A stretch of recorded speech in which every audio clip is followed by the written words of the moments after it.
The Royal Thai Cavalry basically runs the greatest hits of 1970s NATO, with some Chinese and Israeli stuff thrown in. Each Thai division has a Recon Cav battalion that is doctrinally intended to conduct reconnaissance and security operations, with a secondary role conducting broader offensive and defensive operations or acting as infantry. Like many other recipients of US aid, their structure is very Cold War US Army, and Thai doctrine often outright cites American manuals. The TO&E numbers even match. This is Battle Order, and today we're learning about Thai Recon Cav battalions, specifically their structure, vehicles, and personal weapons down to the squad level. The origin of their platoon structure is the US Army Cavalry of the early Cold War. Before the 1980s and the Army of Excellence, which was basically the high watermark of the US Army if the metric is Battle Order finds it cool, armored cav platoons wore organically combined arms, generally a platoon HQ, scout section, either on APCs or jeeps depending on the era, an APC-mounted rifle squad, tank or light armor section, again depending on the era, and a mortar squad on an M106 mortar carrier with a 4.2-inch, predecessor to the current 120. The basic reason is the recon and security mission usually requires platoons to operate dispersed, and if they don't have support organic or task organized to them, then a centralized reserve of tanks or mortars may not be able to get in position quick enough to support them if they get into a rough spot. As well, conducting R&S missions or any number of other missions commanders may require of the Cav often requires fighting. That's a lesson US mechanized Cav learned almost immediately during World War II. Bringing up the Thai platoon, it's basically the same framework with different equipment. But first, shout out to the 66th Shock Regiment. It's one of 4 Battle Order task forces full of my supporters who keep these videos coming, and the only heavy armor and cav themed one. Join up at the links in my description. But anyway, the Thai Platoon HQ consists of a platoon commander and driver mounted in an armament carrier Humvee. The scout section consists of 4 more armament carrier Humvees split into 2 squads. Each is crewed by 3 men, including the driver, a scout, and leadership, either the section commander, squad leader, or one of 2 deputy squad leaders. The most common armament for the Humvees would be the Type 38, the Thai designation for the FN Mag 58 general purpose machine gun. However, they can be armed with a mix of those and Type 93s, the Thai name for the M2 Browning caliber 50 heavy machine gun, the STK-40 automatic grenade launcher, or Type 54 heavy machine gun based on the Dishka.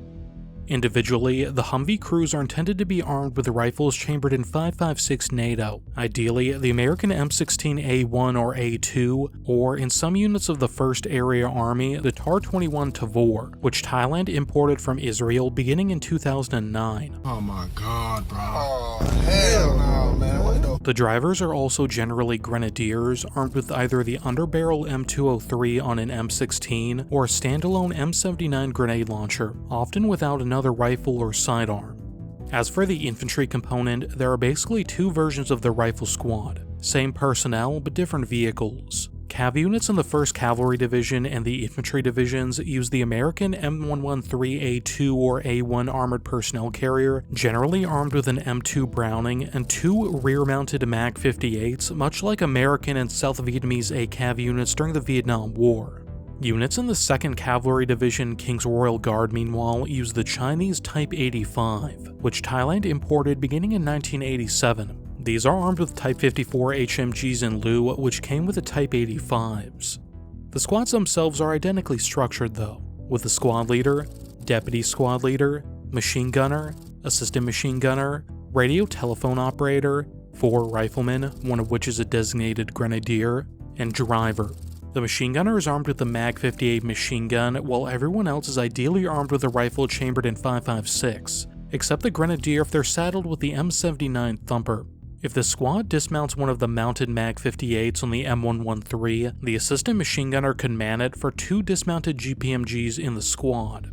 Moving on, the tank section is where things get a little spicy. They're equipped with 2 British FV-101 Scorpion armored reconnaissance vehicles. Adopted in 1978, they're designated locally as the Type 21 light tank. Scorpions are 3-man vehicles, with the commander also acting as the loader. They're armed with the 76mm L23A1 gun and coaxial L43A1 7.62 machine gun, a version of the L7A1, the British version of the FN Mag. The 1st Scorpion in the section overall is commanded by the Deputy Platoon Commander, in line with US Cold War practice. The other is commanded by the Deputy Section Commander. Each man was traditionally authorized a Type 86 45 caliber pistol, which is an American M1911 or M1911A1, although this is intended to be phased out for the M17 and M18. The gunner is also authorized a carbine, which I'm told isn't super common, but I've seen a photo of a Model 653 or the M16A1 carbine sitting in a layout in front of a Scorpion. And lastly, each platoon has an organic mortar squad. The doctrinal options include the M106 with a 4.2-inch or 107mm mortar, an M125 with an 81mm mortar, or Type 85 with a 120mm mortar. However, due to shortages, a truck-carried M120 or Soltam K6 120mm mortar can also be used.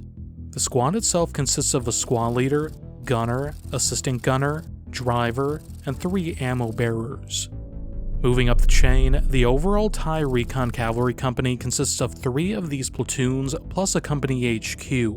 The Cav Company HQ is the leadership and logistics element of the company, with command, maintenance, and supply squads. By the book, the command squad includes 3 M50 light utility vehicles, which were formerly quarter-ton jeeps, 2 trailers, a Scorpion, and an Unimog. Key personnel include the company commander, deputy commander, and liaison officer on the commission side, as well as the communication sergeant in the Unimog truck, with a total of 12 personnel. The maintenance squad, meanwhile, consists of a utility vehicle and trailer, M35 Deuce and a half with trailer, and 2 5-ton wreckers, wheeled recovery vehicles. And lastly, the supply squad is authorized an Unimog for the company first sergeant, and 3 Deuce and a half trucks. Notably, one of the Deuce and a halves carries a significant company mess, a mess sergeant, and 14 cooks, real conscription corps. As far as task organization options or how the TO&E organization is applied to the real-world situations, Doctrine gives 5 baseline options.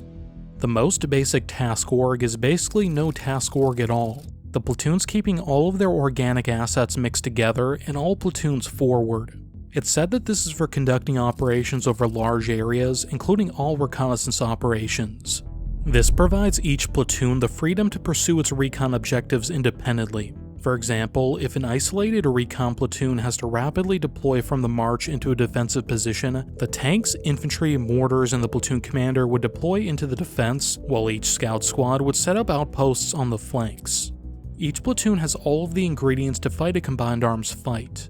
However, this results in a dispersion of firepower, meaning that if any single platoon must establish a support by fire position in support of another or set up a defensive position, combat power is not concentrated where it can do the most good. Like if the company needs to counter a mechanized enemy on the move along a portion of its screen, having all its direct and indirect fire assets spread out might put them in a tough spot.